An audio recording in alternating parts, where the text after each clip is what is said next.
Bom dia, nono ano, tudo bem com vocês? Aqui é a professora Nayara. Vamos começar mais uma aula, mais uma videoaula.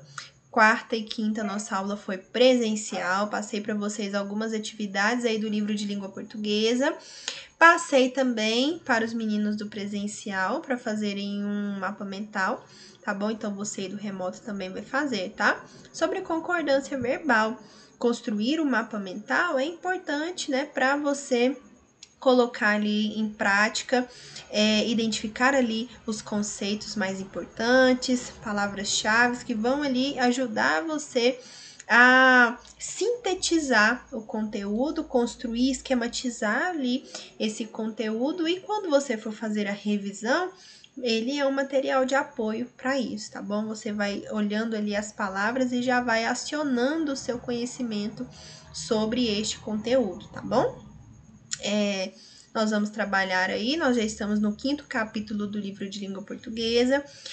Deixamos agora, né, as orações subordinadas, o período composto para trás. Agora nós vamos trabalhar no restante do ano concordância e regência, tá? Quando nós falamos em concordância verbal, é algo que nós trabalhamos aí durante todo o ensino fundamental, né? Sempre, concordância verbal é fundamental. Trabalhada do 6º ao 9º ano, depois 1º, 2º, 3º ano. E mesmo assim, nós ainda encontramos muita dificuldade e muitos problemas a respeito da concordância verbal, né? O que é essa concordância verbal? Né? Basicamente é o seguinte, nós temos os termos essenciais da oração, né? Nós temos ali como centro de uma oração o verbo. E esse verbo, ele vai concordar com o termo ali da oração, que é o sujeito. Né? Inclusive, o conceito de sujeito que nós devemos compreender é qual? O sujeito, ele determina a flexão verbal. Então, quando o verbo flexiona ali para concordar com o sujeito, né? Ele está ocorrendo que é a concordância verbal, essa harmonia que há entre o verbo e o sujeito, né? Mas não é tão simples assim, né? Quem dera fosse só nós compreendermos aí que o verbo ele tem que concordar com o sujeito, né? Sujeito é o termo que vai determinar a flexão verbal. Nós temos aí regras especiais e é isso que nós vamos estudar aqui, tá? Então, está lá no livro de língua portuguesa, vamos acompanhar, podem abrir o livro de vocês. Aqui nós vamos começar com um texto, né? Análise linguística, concordância verbal. A seguir, reproduzimos alguns trechos de um artigo do linguista Círio Pocente, professor da Universidade Estadual de Campinas, Unicamp, sobre o miguxês. Miguxês. A revista Isto É, 2023, publicou matéria até simpática sobre o miguxês, uma escrita típica de blogs e chats, que não se confunde com o internetês. Um pouco estranho é o título da matéria. Você sabe falar miguxês? Porque miguxês não se fala, só se escreve, mas essa confusão nunca vai acabar. Em compensação, o título é bem adequado, embora em outro sentido, porque está escrito mesmo em miguxês. Você sabe falar miguxês? Como sempre, há reclamações de adultos porque não conseguem entender nada do que seus filhos adolescentes escrevem. O que os filhos devem achar ótimo, porque não querem mesmo que seus pais bisbilhotem suas mensagens ou seus bate-papos com amiguinhos e amiguinhas. A matéria também cita o caso de uma jovem que abandonou o miguxês. Hoje tô fora dessa bobagem, ela declara, depois de tirar uma nota baixa numa prova por ter levado a tal escrita para a escola. Cá para nós, em vez de abandonar essa bobagem, o que tem o direito de fazer, claro, afinal já tem 16 anos, informa a reportagem, podia apenas ter abandonado o comportamento automatizado de bicho de circo, que a levou a escrever na escola como se estivesse num chat. E tudo indica que ela tem competência para não fazer essa confusão. Então, é um trecho aí de um texto que está disponível aqui neste link, que vocês podem acompanhar aí abaixo. O artigo parte de um texto prévio. Que texto é esse? Ele começa citando ali já, né, um texto da revista Isto É, né, 2023. O autor se mostra a favor ou contra o uso do miguxês em ambientes virtuais? Veja só, ele faz uma crítica ali, ele é contra? Não, ele é a favor, né, disso. E ele ainda diz, né, a respeito da colega que deixou o miguxês, abandonou o miguxês. Ela poderia, né, ter utilizado ali somente no chat, né, não levar para a escola. Ou seja, ele é a favor, ele não critica, não faz uma crítica negativa aí a respeito dessa linguagem. 3. De acordo com o posicionamento do autor apresentado nesse artigo, é adequado ou inadequado o uso do miguxês na escola? Veja só, é inadequado, né?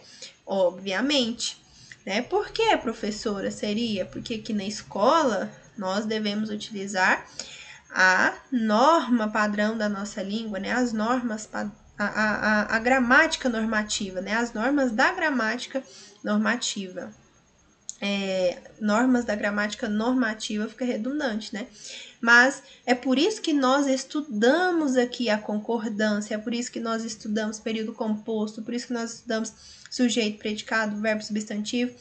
Por quê? Para nós termos consciência da gramática da nossa língua e para nós sabermos utilizá-la, né, quando é necessário, na escola, ou num emprego, ou numa universidade, produzindo um artigo, um texto que vai ser publicado, enfim. Mas há outros momentos em que não há necessidade de utilizar ali, né, polidamente as regras da nossa gramática. Então, aqui nós podemos perceber que o posicionamento do autor é este, né? Não é adequado utilizar na escola. 4. Identifique o sujeito dos verbos destacados no segundo parágrafo. Nós temos lá, vamos voltar aqui, conseguem, escrevem, devem. Nós temos aí 3 verbos que estão destacados. Como que nós identificamos os sujeitos? O sujeito é o termo que determina a flexão verbal. Então, nós vamos ver aqui com quem esses verbos estão concordando, né? Veja só. Como sempre, há reclamações de adultos porque não conseguem entender nada do que seus filhos adolescentes escrevem. Veja só, conseguem está flexionado aqui para concordar com adultos. Os adultos conseguem, não conseguem, né? Agora, escrevem, está concordando com filhos adolescentes. Os filhos adolescentes escrevem. E que os filhos devem achar ótimo. Devem estar concordando aqui com filhos. Então, adultos, filhos, adolescentes, filhos aqui é o termo que está determinando a flexão destes verbos, tá? Então, respectivamente, adultos e filhos adolescentes. Leia os períodos abaixo, retirados do artigo do professor Círio Pocente, observando os verbos destacados. A revista Isto É 2023 publicou matéria até simpática sobre o miguxês, uma escrita típica de blogs e chats que não se confunde com o internetês. Como sempre, há reclamações de adultos porque não conseguem entender nada do que seus filhos adolescentes escrevem, o que os filhos devem achar ótimo. Como você certamente percebeu, alguns verbos estão flexionados no singular, publicou e confunde, e outros no plural, conseguem, escrevem e devem. Essas flexões são determinadas pelos sujeitos desses verbos. Veja, a revista Isto É 2023, que é o sujeito, está determinando a flexão de publicou. Uma escrita típica de blogs e chats que não se confunde. O que ali é o sujeito. Professora, mas que é o sujeito? Que não se confunde. O pronome também pode ser sujeito. Adultos, porque não conseguem. Adultos, ele é o sujeito. Seus filhos adolescentes escrevem. É o termo que determina a flexão verbal. Os filhos devem. Os filhos é o termo que determina a flexão verbal.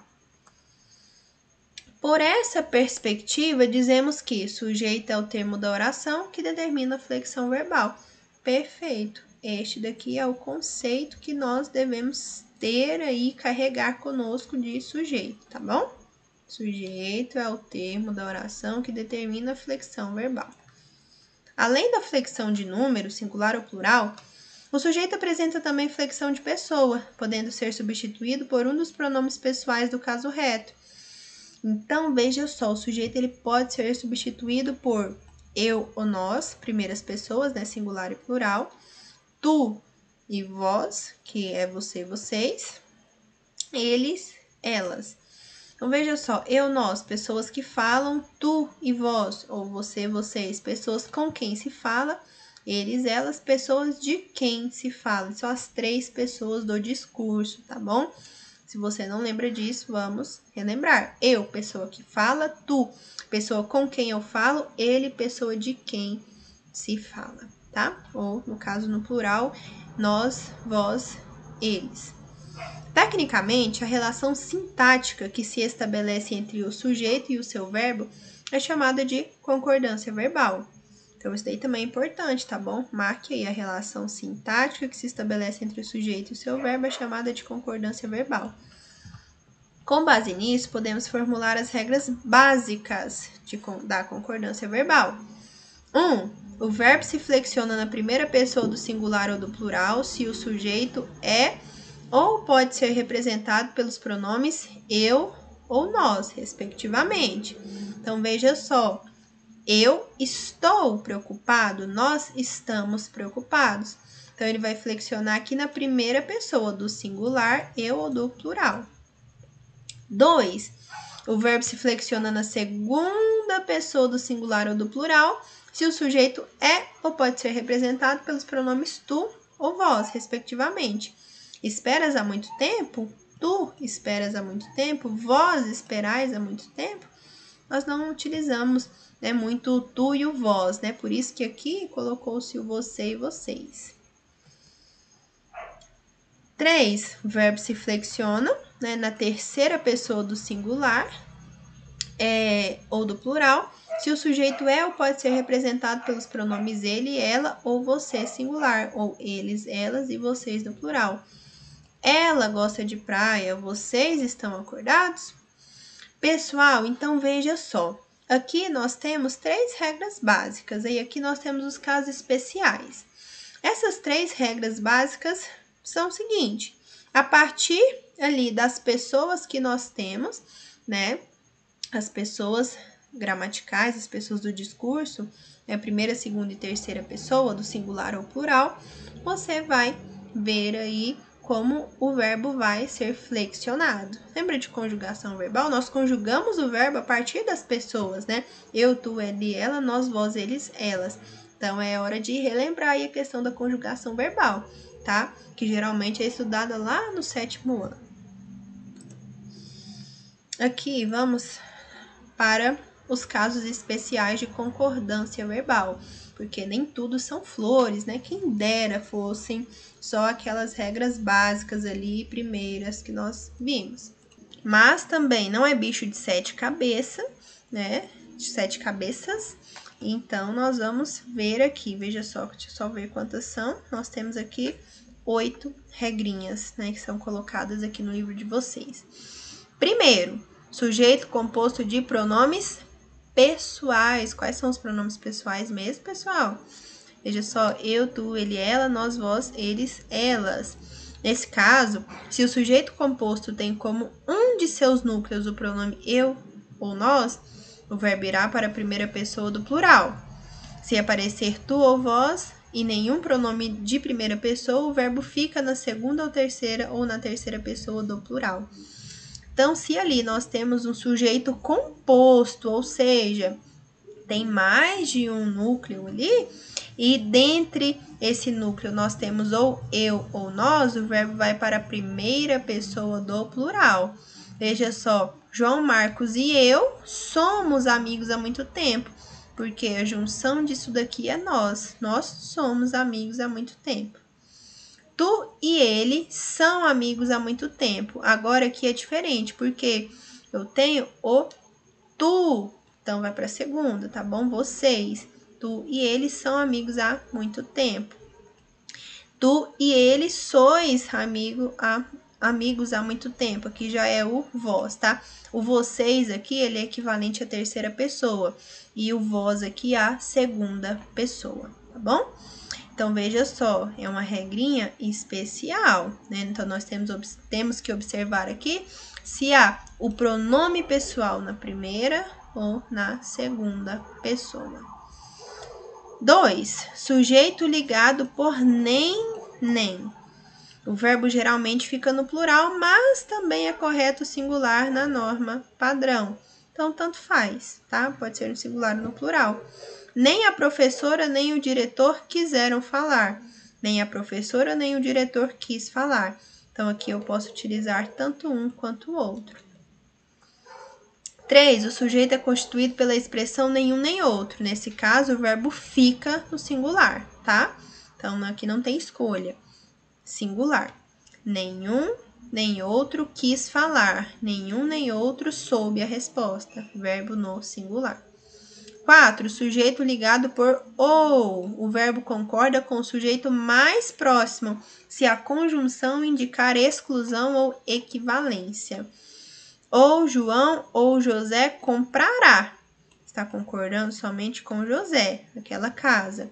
O pai ou a mãe deve ser sempre respeitado. Está concordando somente com a mãe, porque é o sujeito mais próximo. 5. O sujeito é composto pelas expressões a maioria de, a maior parte de, grande parte de, seguidas de nome no plural. O verbo fica no singular ou no plural. Mais uma vez aqui tanto faz, tá? Caso essas expressões sejam seguidas de um nome no singular, o verbo fica no singular. A maioria dos alunos está presente. A maior parte dos professores faltaram, tá?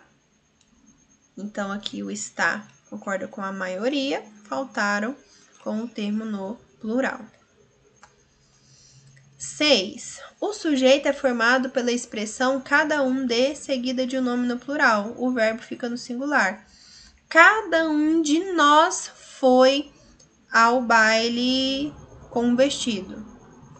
Cada uma das atrizes ganhou 3 prêmios. Cada um dos alunos respondeu as perguntas. Então, o verbo fica aqui no singular, tá? Para concordar com cada um, cada uma. 7. O sujeito é formado pela expressão um dos que. O verbo fica no singular ou plural. Mais uma vez, tanto faz. Ele é um dos que ficou. Ele é um dos que ficaram. Veja só, tanto faz concordar com o ele ou com os aqui no plural, tá? Por último, 8. A concordância com os verbos ter e vir e derivados. Isso é bem interessante. Esses verbos apresentam uma particularidade quando conjugados na terceira pessoa, singular ou plural, do presente do indicativo. Então, veja só. Eles têm uma particularidade quando eles são conjugados aqui na terceira pessoa, né?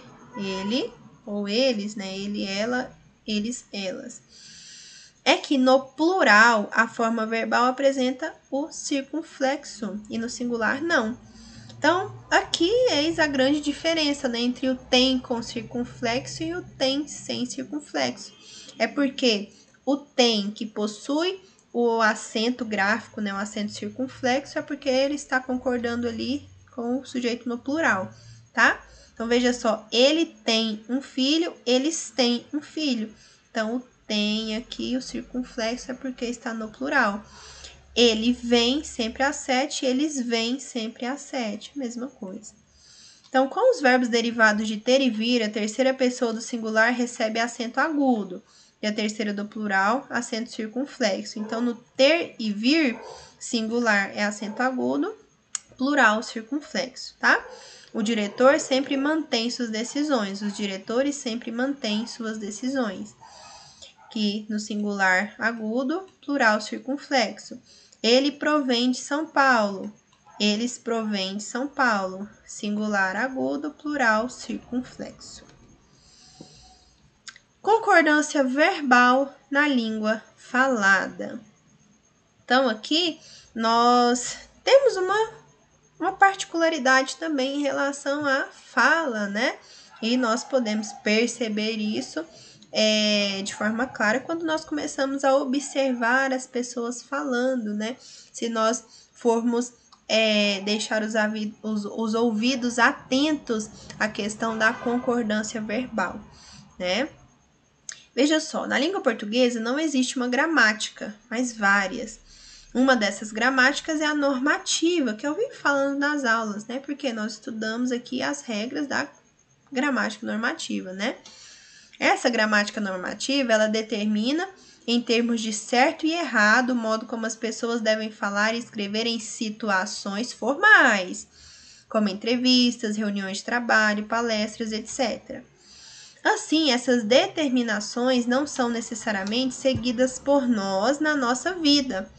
É aí que entra a gramática de usos, por exemplo. Diferente da gramática normativa, a gramática de usos não determina o que é certo ou errado. Ela busca apenas registrar as regras gramaticais que as pessoas seguem, sobretudo quando falam em situações informais, descontraídas. Então, veja só, a gramática normativa trata das normas para serem utilizadas em situações formais. A gramática de uso, ela registra ali o uso da língua em situações, primordialmente em situações informais. Não há aqui critérios como feio, bonito, certo ou errado. Enquanto lá na gramática normativa nós temos o certo e o errado, na gramática de usos não existe essas classificações, tá? Não existem essas classificações. Dessa forma, todos seguimos regras gramaticais quando falamos ou escrevemos, mas podemos usar gramáticas diferentes de acordo com a situação. Então, esse é o que da questão. Você tem que identificar a situação, né, para saber se você deve ou não utilizar a gramática normativa ou não. Por exemplo, quem diz os meninos saiu, segue uma regra de concordância diferente de os meninos saíram. Para que fique mais claro, vamos detalhar um pouco. Considerando situações e épocas diferentes, podemos identificar 3 maneiras de conjugar o verbo ir, por exemplo, no tempo presente.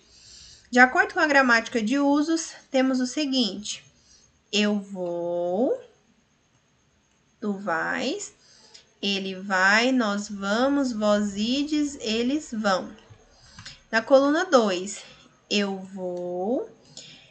Agora, o tu vais vai se transformar em você vai, tu vais, tu vai. Ele vai, onde permanece. Nós vamos. Aqui nós já temos 2 variações. Nós vamos e a gente vai. Vós ides, vocês vão. Eles vão, eles vão. Na coluna 3, nós temos eu vou, você vai, tu vai, ele vai, nós vai, a gente vai, vocês vai, eles vai. Veja só o verbo da segunda pessoa em diante, né? Nós temos somente o vai, mudou só o pronome. Na coluna 1, estão as formas verbais mais comuns no padrão escrito formal e de épocas mais antigas. Na coluna 2 estão as formas mais típicas da fala culta nos dias de hoje, mesmo entre as pessoas com mais escolaridade, já utilizam-se aqui, ó, já faz a concordância seguindo essa coluna 2, né? A forma a gente vai é mais comum na fala, enquanto a forma nós vamos é mais empregada na escrita. E já na coluna 3 estão as formas utilizadas por falantes menos escolarizados.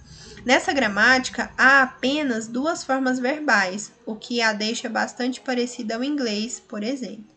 Então, essa daqui é a do uso de pessoas com uma baixa escolaridade, tá bom? Agora, nós temos as atividades, né?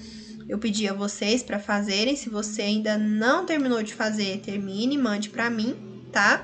Porque na terça-feira nós vamos fazer a correção e eu preciso receber essas atividades antes dessa correção ser feita, tá bom? Lembrando que agora aí nós o nosso prazo não vai ficar sendo estendido aí muito tempo para vocês fazerem essas atividades não, tá bom? Faça agora, atualize agora, para você não ficar prejudicado, tá bom? Então, desejo que vocês tenham uma ótima sexta-feira, um excelente final de semana. Qualquer dúvida, estou disponível aí no plantão até 11 horas, tá? Até a próxima aula.